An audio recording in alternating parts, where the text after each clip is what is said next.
Tired of doom scrolling? Time for a dose of awesome. 5 Good News Stories is your happy place, where underdogs become champions, crossing guards become legends, and impossible dreams come true.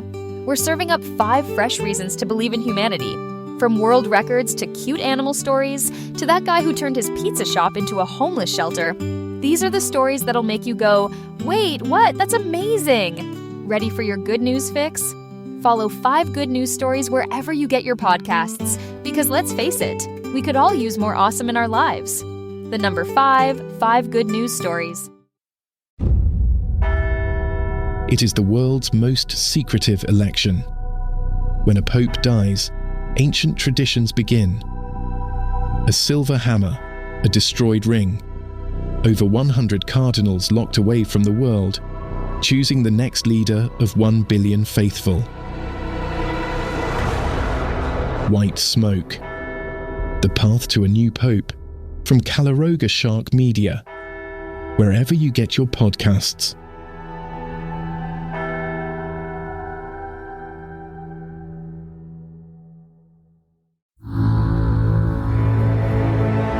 Calaroga Shark Media. Hi-ho, I'm Johnny Mac with your daily comedy news. Sam Morril told a story to WAMC about Dave Attell, who's one of Sam's favorite comics ever, if not his favorite comic of all time. Sam remembers opening for Attell a long time ago at Tarrytown Music Hall, and Dave would bring me out on stage. You know, it's so intimidating to go out there and riff with him at the end because you literally feel like you're up there with Obi-Wan Kenobi, like nothing you say is going to be as good.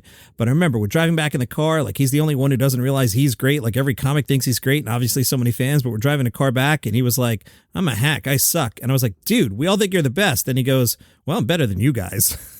The PGA Tour Instagram account has been sharing photos and videos of Nate Bargatze out on the golf course. Nate said, this is how the pros do it. They unpackage the glove on the first tee. I just bought these gloves this morning. He gave the empty glove package to Rory McIlroy and asked Rory to hold my trash. Nate teed up for the first hole and said, it should be said that I was asleep 20 minutes ago. In the next video, Nate asked Rory McIlroy, what time did you get down here? Rory says, 5:45 a.m. Alarm went off at 5. Nate couldn't believe it and said, oh, but tomorrow you have like a 1 p.m.? Rory said, yeah, late tee time, yeah. Nate could have done a late tee time today, but no, he chose with me. He goes, let's do 7:10 a.m. I was like, why can't I come on with you tomorrow to the tournament at 1? So they tee off, they head to their balls, and it turns out Nate was in the bunker. Nate says, I'll be honest with you, that one might not be mine. It says Nate Bargatze, but there could have been another. Nate hits the ball again, it winds up in the next bunker, and he chokes him, keeping the fairways pristine for the tournament tomorrow. The filmer asked Nate, how many warm-up swings did you have? Nate said, I mean, you saw the first swing, so that was it. There's never a warm-up, to be honest. Terry Gross had that great interview with Bill Burr last week. Bill talked about his hair and said, the greatest thing I ever had at me is I went bald for my acting career, because then I shaved my head, and I look like the psycho idiot that I am. Back in the day when I actually had hair, you know, Hollywood, you know, they talk about you. Just racism and sexism. It goes beyond that. Like, they even divide up redheads. There were, like, rules about redheads. I was in the redhead drawer, okay? I was in the Opie, Ron Howard, Howdy Doody drawer. Burr explained, I didn't get the gun, I didn't win the fight, I didn't get the girl, I was a mugging victim. I was just there for the cool guy, and I was saying I used to do joke in my act like I'm not the hero of the action movie, like I was the nerd in the van when Tom Cruise is going, you gotta give me more time, and I would be in front of the keyboard. All right, I'll try, click, click, click, click, click, and you know, you could totally see Bill Burr in the Simon Pegg role, 100%. All right, what's going on with Kevin Hart and Mike Epps? Kevin Hart's entertainment production company is planning for the WNBA All-Star 2025 events that will be in Indianapolis. President and CEO of Heartbeat Entertainment, Kevin Hart, told the Breakfast Club radio show, it's an opportunity for our company. Our company is a creative engine for any resource that allows us to be. The Pacers, we'll use that as an example. Once we do it well, and from that example, I'll go to other effing NBA teams or the NBA in general and be like, I'm looking to be a better partner for the NBA. How do we better tell stories for your brand? How do we better promote and market you? How can we amplify and activate differently? These are words in the business that companies desperately want to hear from potential partners. Now, a few days earlier, Mike Epps had been on the Breakfast Club. They asked him about the Kevin Hart deal. Epps said, he should have called me. You see, Mike Epps had a high profile during the 2025 NBA All-Star Weekend, which Indianapolis hosted. Epps said, it's politics. There's a lot of times people that are not in a business like comedy or people who aren't in the rap game that run entities, they don't know. They think me and Kevin are sitting in the backyard drinking iced tea together, so you really can't get upset about it. It's enough for everybody. Kevin's put on enough young comics and people, so I don't get slighted about it. Kevin Hart is stressing that his company will run the show in Indianapolis, not Kevin Hart, the 76ers fan. Hart said, it's not a Kevin Hart thing. Everybody assumes that Kevin Hart is the driving factor or the source. It's the entity. The entity has to do things outside of me for an entity to thrive. That's a fact. Whether it's the Pacers, I got business with the Falcons, I got business with the Eagles. Our business thrives when we can implement ourselves in places to create or elevate a brand, a company, an entity, an activation, whether it be live entertainment, storytelling, etc. Will Heartbeat reach out to Mike Epps? Kevin Hart said, absolutely. If All-Star Weekend's coming up and we're like, okay, we have ideas to serve a bigger process that people can probably gravitate towards, a little different from what they've done in the past, absolutely. Does Mike want to bring in and be responsible for comedy from Indiana? Absolutely. That's where you tap in. All we at Heartbeat are servicing the hub. We're the hub. Now it's our job to go and grab everybody and make this thing underneath our hub better. You desperately need that. So in this case, hell yeah, Mike, come on. Mike, by the way, this is your city. What's dope about the city that we can do with you? What do you want to do? How do we help you? That's partnership. Right now, the priority between me and Mike is figuring out the thing we're going to do together. And I think now, having that as a priority, his fans will be happy. My fans, I think, will be happy. I think it'd be dope for the culture when we do it. Tom Papa talked to Seattle Magazine. The subject, the news. Tom Papa said, here's the big stuff we can't get away from. Like, you just want to look at your phone for something fun and you're inundated with bad news. Your friends are now your news source. Even if you swear off the news, your friends will pop up and tell you. It's like all my friends have become Wolf Blitzer. And there's small stuff, like people watching videos on their phones in public without any kind of earbud or headphones. Oh, yeah, we need to throw pies at those people. I still can't believe somebody will stand an inch from you boarding a plane and watch a video at full volume. Pies. Everybody, we need to throw pies. You know, like soft shaving cream pies on a paper plate. I don't want to injure anybody, but people need to get a message here. Airports are even making announcements about it now. And you know the bad behavior has gotten worse when they start to include it in the rundown before takeoff. Jennifer Coolidge told a story about Pete Davidson to People. They worked together during the filming of Riff Raff. Jennifer said, I remember one day it was freezing and I was in the house where it filmed and then this Rolls Royce pulls up. And I was like, who's that? It must be the owner of the house, right? And it's Pete Davidson in his Rolls Royce. The car didn't quite go with the neighborhood or any of the experience, but then I thought, he's doing his own thing. I was never as interesting as that, showing up at a Rolls Royce in the middle of winter at some job. It's a very fancy car to roll up in the dead of winter. You can't deny it's a crafty way for the young comedian to impress the star-studded ensemble. There's never anything wrong with a person doing their own thing and traveling around in style. Brian Posehn told the Sonoma Sun, in comedy, it takes a while to find your own voice. You start out acting like other comedians. The comedians I love were Steve Martin and Robin Williams. I'd listen to their records, stand-up, recorded right across the bridge in San Francisco. They were my comedians, connected and local, using references that I understood. Then I became obsessed with all the 80s movies. The Sebastiani Theater in Sonoma, where Brian was playing, was different then. The same movie would stay in the theater for weeks, and I'd go watch them all more than once. Late Nighter was excerpting from Joe Piscopo's book, in which Joe Piscopo tells a story about his Frank Sinatra impression. Joe explains, I'd record Sinatra from TV on a VHS tape, then I'd record the audio onto a cassette tape. Between the video and the audio, I had my source material. I'd drive around in my Ford Fairmont, great detail there, listening to the cassette and repeating it over and over. When you do that, you just start to catch it or you don't. It was trial and error.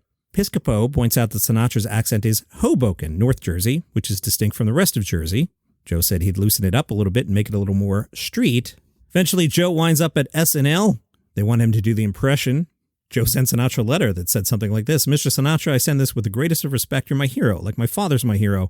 He told me you're the number one entertainer of all time. I mean no offense when I do the impersonations. They're done with complete respect, first and foremost. If you find them to be offensive in any way, I'll cease and desist immediately. Joe said he never heard anything.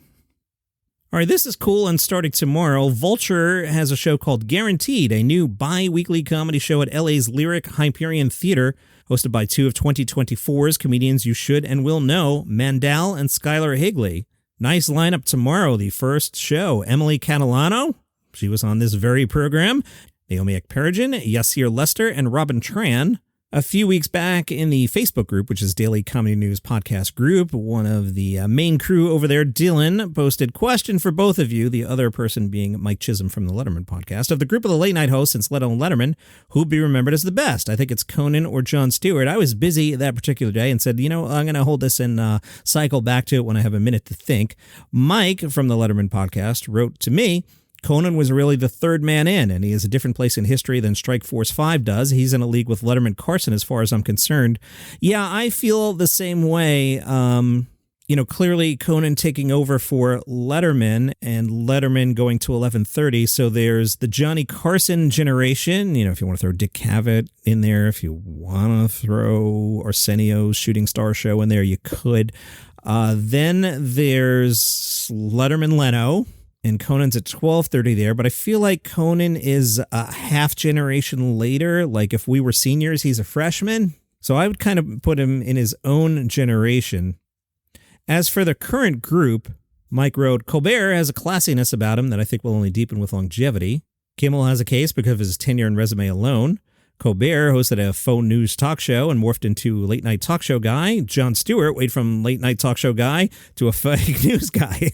That's really interesting. Fallon is and always will be a quandary to me. He's got massive talent and a big following who love what he does, and a bigger following who loves what he does in small doses. Is he the best at that? Now that Corden's gone, he's the clear winner of the viral video portion of late night, but does that make him the best host? Good thoughts from Mike. So the question here is, who will be remembered the best?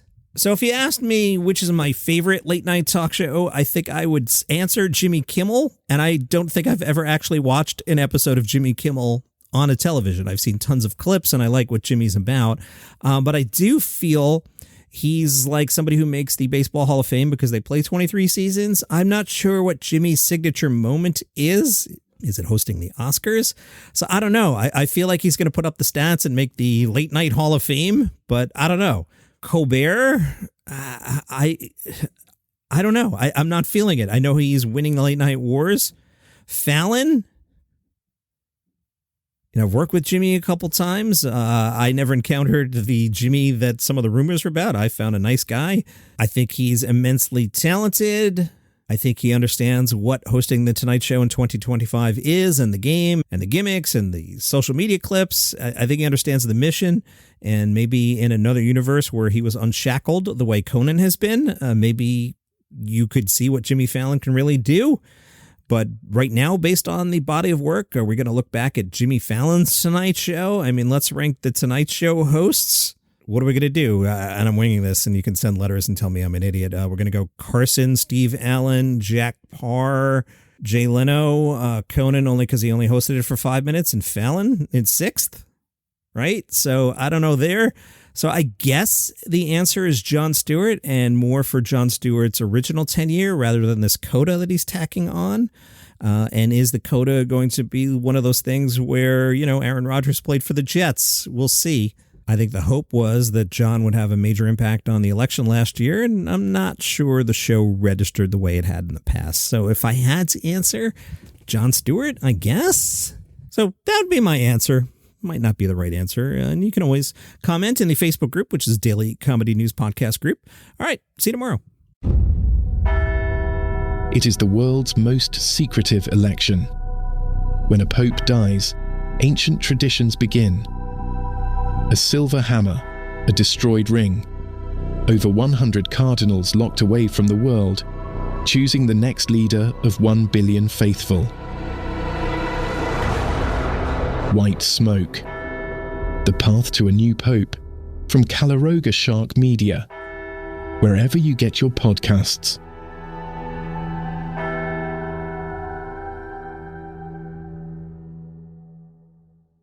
If you're fascinated by UFOs, aliens, ghosts, demons, cryptid creatures like Bigfoot, Chupacabra, and Mothman, then I have the show for you, The Paranormal 60 with Dave Schrader. Each week, we investigate different claims of the supernatural and try to shed light into the darkness, bringing you the top guests and experts from around the world.